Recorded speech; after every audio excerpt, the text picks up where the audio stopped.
All right, good morning, good afternoon, good evening. Well, I took it upon myself since I was so frustrated with these rounds yesterday.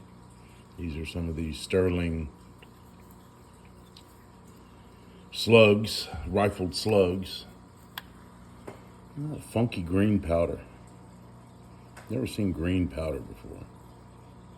And maybe that's common, I don't know. Like green little flakes.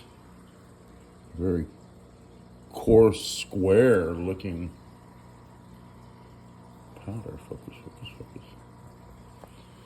But here's the round, and I've looked on YouTube, and they say that this is I haven't gotten out my micrometer yet, but they say that this diameter is really meant for a 16 gauge.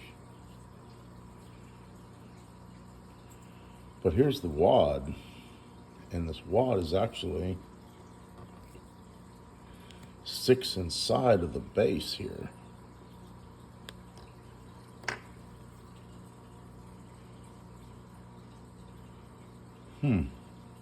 Interesting. Maybe that has something to do with the inaccuracy. Maybe these things are supposed to separate in flight. But I mean, this thing it's cupped at the end, so this expands.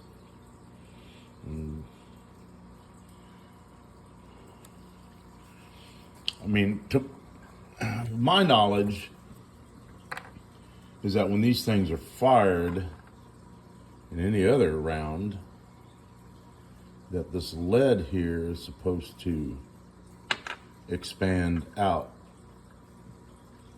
And the rifling, even though it's a smooth bore, is supposed to help this thing start to spin as it exits the barrel. But if it's got this stupid thing,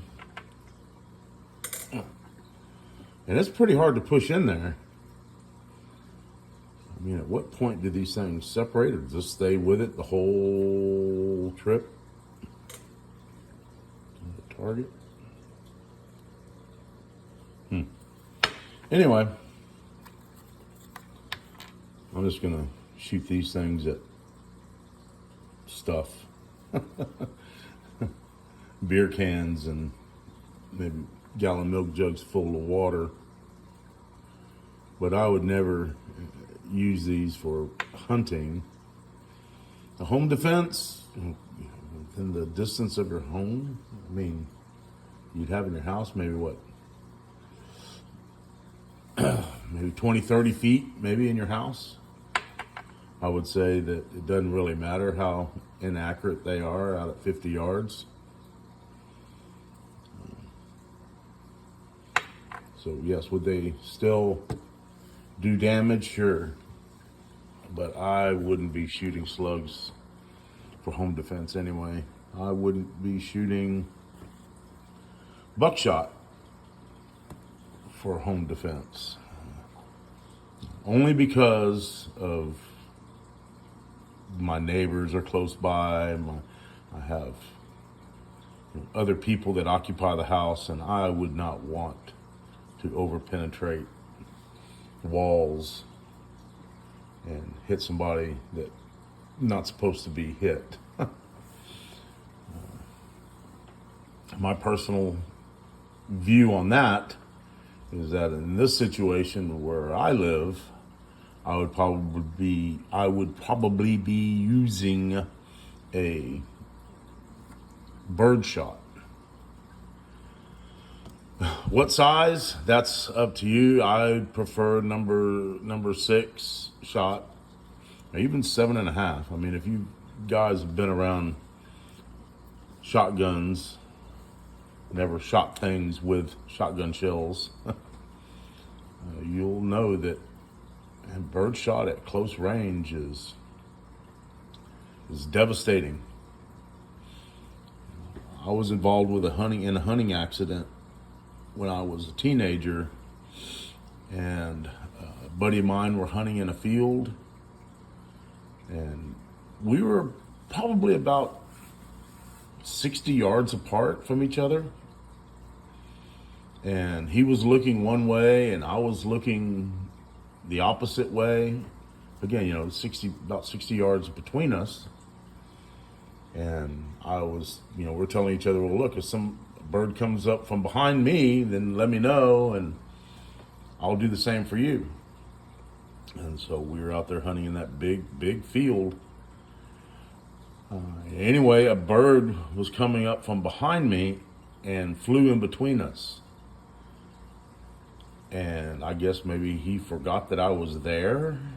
But when he said, you know, he said, "Bird, here comes a bird." And I turned and looked, and all I saw was the blast, the smoke coming out of the end of the shotgun. And he was shooting, he shot directly at me.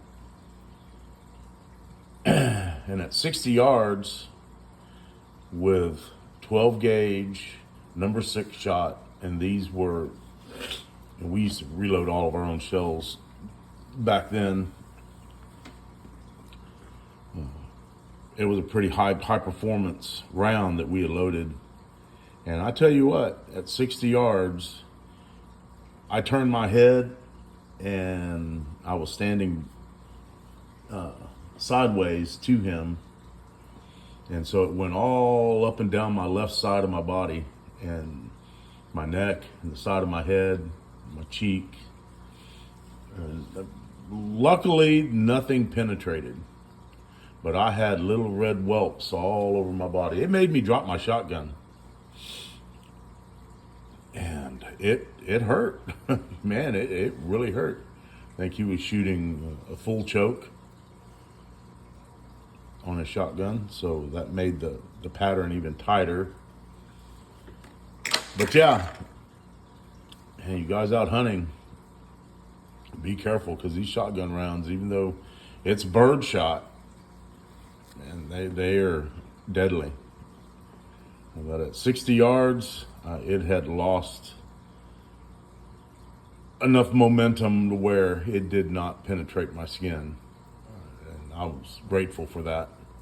But if I'd have been looking and got shot in the face, I definitely probably could have lost an eye. All right, well, that's all I got. I just wanted to tell that little story. We'll talk with you guys later. Adios.